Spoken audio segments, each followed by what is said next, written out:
ese ubu noneho ndaheraho ko njye byandenze.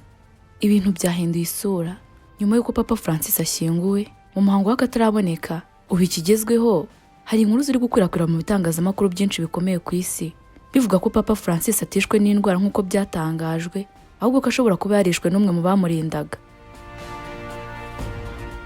Ucyumva ibi ngibi uratunguwe, ariko ntabwo ari ikosa ryawe, kuko nanjye nkibyumva naratunguwe cyane bikomeye. Ibyo bitangazamakuru rero impamvu biri gushingiraho byemeza ko Papa Francis ashobora kuba yarishwe n'umwe mu bamurindaga nuko ngo ku munsi wa Pasika yapfiriyeho ngo yari yiriwe ameze neza, akomeye, afite imbaraga ndetse yanitabiriye misa. Ariko iyo si yo mpamvu yonyine, hari n'izindi mpamvu bashingiyeho bemeza iby'uko yishwe. Ese izo mpamvu ni izihe? Guma hano ndazikubwira. Papa Francis utashye ashimwa n'u Rwanda kubwo kuzana umucyo mu mubano warwo na Kiliziya Gatolika, yashyinguye i Vatikani mu buryo buciye bugufi ugereranyije n'abamubanjirije. Mu muhango witabiriwe n'abantu barenga 400,000 bari i Vatikani, abandi benshi bakawukurikira kuri televiziyo ku isi yose. Aha ni benshi bari bahari, ariko iby'uwo muhango sibyo nje kukubwira, ahubwo nje kukubwira iby'izo nkuru zivuga ko Papa atishwe n'uburwayi, ahubwo ko yaba yarishwe n'umuntu wari warabigambiriye, ariko icyo yamuhoye kikaba kitaramenyekana.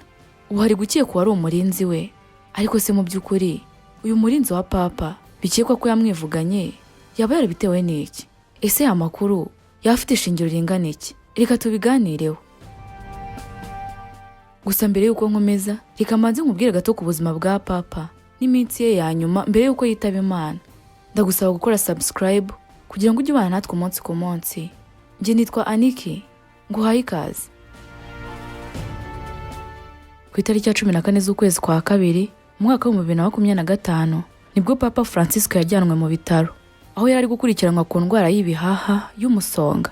Mu minsi yakurikiyeho, Vatikani yakomeje gutanga amakuru mashya ku buzima bw'uyu mushumba w'imyaka 88, aho yavugaga ko akomeje kuremba ndetse ko yasanzwemo infection polymicrobienne ifata inzira y'ubuhumekero. Papa Francis yakunze kurangwa n'uburwayi butandukanye kuva akiri muto, kuko nko muri 2023 yarwaye indwara ya abdominal hernia. Ibi byatumye abagwa. Yigeze kandi kurwara indwara yibasira ibihaha, aho agafuniko karinda ibihaha kitwa plevre kagira ibibazo byo kubaboka. Ibi byatumye igice cye cy'igihaha cy'iburyo gikurwaho ubwo yari afite imyaka 21 gusa. Papa Francis yari arwariye mu bitaro byagenewe abapapa i Vatikani. Aha kandi ni naho havuriwe Papa Yohani Paulo wa kabiri mu mwaka wa 1981 ubwo yaraswaga agakomereka cyane. Papa Yohani Paulo wa kabiri amaze kurwarira hano, ni nabwo ibitaro byiswe ibitaro by'abapapa. Imbere y'ibi bitaro hari ishusho nini ya Jean Paul wa kabiri, ari naho abakristo benshi muri iyi minsi bateraniye basabira umushumba wa Kiliziya Gatolika ku isi. Kuva Papa Yohani Paulo wa kabiri yarwarira hano, iki cyumba abapapa barwariramo cyaravuguruwe cyane ku buryo kitamenwa n'amasasu. Ni icyumba kirimo igitanda, hakaba na salo, chapelle yo gusengeramo, hakaba n'ibindi byumba by'abakozi be ndetse n'abajandarume b'i Vatikani bashinzwe umutekano we. Bitewe n'uko Papa Francis yararwaye indwara yo mu bihaha, abantu bake nibo binjiraga ahantu yararwariye, by'umwihariko abaganga be ndetse n'abantu bo mu bunyamabanga bwe. Ibi kandi nibyo bitaro binini kandi byiza biri mu Butaliyani bwose. Papa Francis yarwariye muri ibi bitaro inshuro 3. Iyo umupapa yitabye Imana yari akiri mu nshingano, kugira ngo bemeze ko yapfuye, hari umuntu uba ugomba kubitangaza kandi agakora imihango yihariye. Urupfu rwa Papa rwemezwa n'umwe mu bakardinali babiri bafite inshingano zitwa Camereng. Uyu muhango kandi ubera muri imwe muri chapelle z'i Vatikani. Inyandiko zimwe zivuga ko uyu mukamereng afata akanyundo gato kabugenewe agakubita ku mutwe wa Papa wapfuye, ariko akabikora buhoro, akabikora amuhamagara mu izina mu ijwi riranguruye. Iyo Papa atitabye, ubwo uwo mukardinali ahita atangaza urupfu rw'umuyobozi wa Kiliziya. Gusa iyi nkuru y'akanyundo hari abayihakana, bakavuga ko uyu mukardinali ahamagara Papa mu izina mu ijwi riranguruye, atakwitaba hagahita hatangazwa urupfu rwe. Ntabwo iyi nkuru ayitangariza isi, ahubwo ayitangariza ihuriro ry'abakaridino, nabo bagakora itangazo rimenyesha umuryango mugari wa Kiliziya ko Papa yitabye Imana. Ariko mu by'ukuri ibi byose biba ari imihango, kuko abaganga be baba bamaze kwemeza bidasubirwaho ko yitabye Imana. Iyo urupfu rumaze gutangazwa ku mugaragaro hahita hakurikiraho ikiriyo cy'iminsi 9 bakita novendial. Muri icyo gihe umubiri wa papa uhabwa umugisha, ubundi bakawambika imyambaro y'abapapa bakawujyana muri bazilika ya Mutagatifu Petero kugira ngo abakristo baturutse imihanda yose baze kumusezeraho bwa nyuma. Icyo gihe hakurikiraho igihe cyitwa sede vacante cyangwa siege vacante, bivuze ko umwanya wa papa uri ku isoko ushobora guhatanirwa. Muri icyo gihe biba bivuze ko ubuyobozi bwa kiliziya buri mu biganza by'inama y'abakaridino mu gihe hategerejwe ko haboneka papa mushya. Umuhango wo gushyingura papa ukorwa hagati y'iminsi 4 n'6 nyuma yo kuva muri bazilika ya Mutagatifu Petero, ukayoborwa n'inama y'abakaridino. Abapapa bashyingurwa hitwa Grotte du Vatican. Ni nk'ubuvumo, gusa inyandiko zimwe zavugaga ko Papa Francis niyitaba Imana atari hazashyingurwa. Mu kwa 12 mu mwaka wa 2023 mu kiganiro yatanze yavuze ko we yahisemo ko azashyingurwa muri Bazilika Saint Marie Majeure iri i Roma. Iyi kandi ngo niyo kiliziya yakundaga kurusha izindi zose. Icyo gihe yanavuze ko azashyingurwa mu isanduku isanzwe ikozwe mu giti no mu kinyabutabire cya zinc. Ni mu gihe abandi bagiye bashyingurwa mu isanduku 3 zicomekeranye, imwe yo mu giti cya cyprès, indi muri zinc n'indi yo mu giti cya orme. Iyo papa yitabye Imana hategerezwa ibyumweru byinshi mbere yo kwashyirwaho umusimbura we.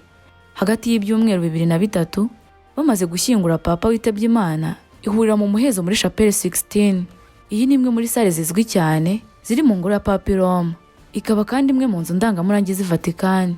Kuva mu kinyejana cya 15 iyi chapelle ni y'abakadino bahuriramo muri conclave cyangwa se inama idasanzwe yo mu muhezo ngo batore papa mushya.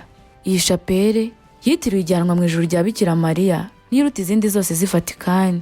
Yubatswe hagati y'umwaka wa 1475 n'1481 ubwo kiliziya yayoborwaga na Papa Sixte de la Louvre, ari nawe bayitiriye.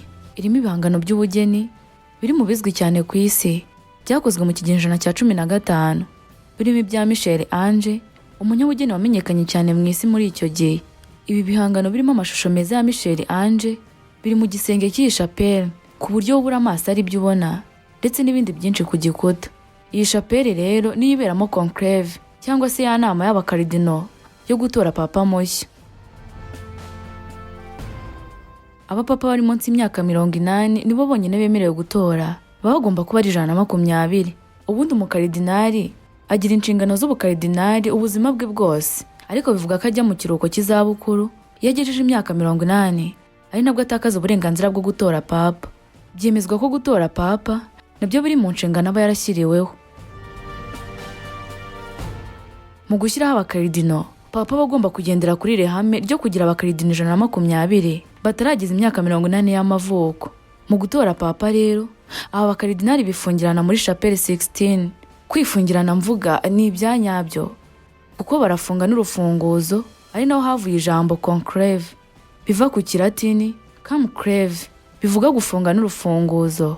Iyi chapelle bayigumamo igihe cyose gishoboka kugira bashoboye gutora papa. Hashobora kuba amatora ane ku munsi, haba urugira 2/3 bagasubiramo kugeza habonetse utsinda. Buri uko bamaze gutora bafata impapuro z'itora batoreyeho bakazitwika, bakazitwikira muri iyo chapelle, bakazivanga n'amarangi y'umukara iyo nta wakwije amajwi ngabe papa. Ibyo bigatuma umwotsi w'izo mpapuro uzamuka muri chemine cyangwa umuyoboro w'umwotsi uva muri chapelle uzamuka ari umukara. Iyo umwotsi uzamutse ari umukara, abari hanze ya chapelle bamenya ko abakaridino batabashije guhitamo papa.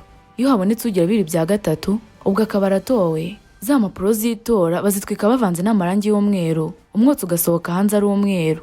Abo hanze bakamenya ko habonetse papa.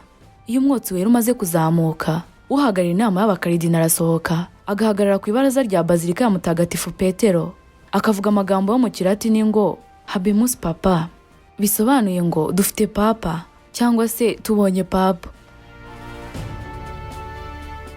Papa watowe ubu turahitamo izina zitwa, ahita yambara ikanzu yera, ubundi akageza ijambo rye rya mbere ku bakristo b'isi yose. Nubwo mu buryo bwa teori cyangwa se mu buryo bw'imyemerere buri mukristo w'igitsina gabo wabatijwe aba ashobora kuba papa, mu bikorwa papa aratorwa mu bakaridinari kuva mu myaka 100 ishize. Amatora akorwa hagati y'itsinda rito ry'abakaridinari. Nubwo hari abamunenga, Papa Francisco afatwa nk'umushumba avuguruye byinshi muri kiliziya, cyane cyane kubera impinduka yakoze zirebana no kongera uruhare rw'abagore mu myanya n'imirimo y'ingenzi muri kiliziya, kunoza imari ya kiliziya no kurwanya ihohoterwa rishingiye ku gitsina. Ngo ni impinduka adashaka ko zizasenwa nyuma ye.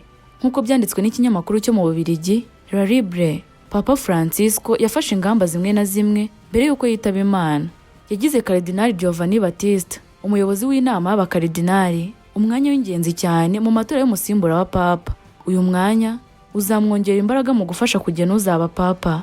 Uyu ni umukaridinari w'umutaliyani wabaye vice doyen w'abakaridinari guhera muri 2017, aza kuba doyen muri 2020. Mu mwaka ushize yuje imyaka 90. Niwe mukuru kuruta abandi, ariko byemezwa ko ari umukaridinari wari ufite icyizere cyose cya Papa Francis. Bivugwa ko yamwumvaga cyane kandi bemeranyaga kuri byinshi birimo amavugurura akenewe muri kiliziya. Ubwo Benedicto wa 16 yashyingurwaga ku itariki ya 5 y'ukwa mbere 2023, Karidinali Giovanni Battista niwe uhaye umugisha isanduku ye ndetse niwe wasomye misa. Mu kiganiro Papa Francis yigeze guhitangazamakuru muri 2023, yavuze ko Giovanni Battista ariwe mukaridinali ujya utinyuka kumuhakanya cyangwa se kutemeranya nawe mu ruhame. Ntabwo ari abakaridinali benshi bashoboye gukora ibintu nk'ibi kuva umupapa wo muri Argentine yatangira kuyobora kiliziya. Byemezwa ko Papa Francis ubwo amaze gutabaruka, Giovanni Battista azagira uruhare rukomeye mu gikorwa cyo kumusimbuza. Ku bijyanye n'abakandida, amazina atatu avugwa cyane nk'abashobora gusimbura Papa Francisco ni Karidinali Pietro Parolin, umunyamabanga wa leta ya Vatikani, ari ufatwa nka vice perezida wa leta ya Vatikani, gusa afatwa nk'udafite imbaraga zihagije zo kuyobora kiliziya ku isi. Undi uhabwa amahirwe ni Matteo Maria Zuppi, nawe w'umutaliyani, ni musenyeri wa Bologna, ariko afitanye isano ikomeye n'ishyirahamwe rya Segidio rihuriza hamwe abakristo ba kiliziya gatolika.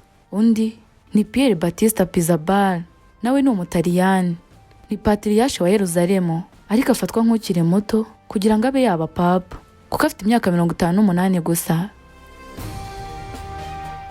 Ese wari ukuri iki kiganiro ubona ninde mupapa uzatorwa? Ahubwo se nicyo wavuga ku rupfu rwa Papa Francis? Njye nari Aniki, wakoze cyane kubana natwe. Imana ikurinde.